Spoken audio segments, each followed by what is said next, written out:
తెలంగాణ రాష్ట్రం ఏర్పడిన తర్వాత కరెంటు సమస్యలు తీరాయన్నారు మంత్రి ఇంద్రకరణ్ రెడ్డి.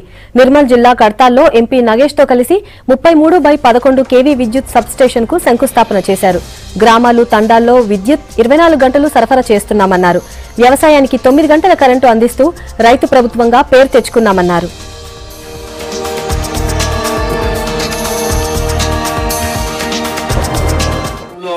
సబ్ స్టేషన్ కావాలని చెప్పి మనందరి కోరిక.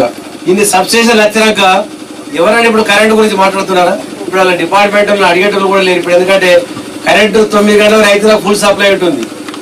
ఒక్కరు కూడా అడుగుతలేరు. ఇంట్లో 24 గంటలు కరెంటు ఉంటుంది. ఇవాళ మనకి ఎందుకు జ్ఞాపకం వస్తలేరు.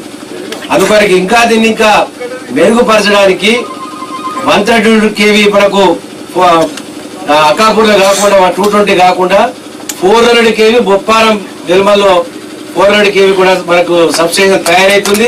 ఇక దాంతో మన కరెంట్ ఎప్పుడు కూడా షార్టేజ్ అయినా వచ్చేది అక్కడ ఉండదు. మరి బ్రహ్మాండంగా మనం పంటలు పండించుకోవడానికి, గృహ అవసరాలకు, ఇండస్ట్రీస్ కు 6 నెలల లోపటే మన ముఖ్యమంత్రి కేసీఆర్ గారు కరెంటు గ్రామాలలో కరెంటు పోకుండా, మోటార్లకు కరెంటు పోకుండా మరి ఇస్తున్నటువంటి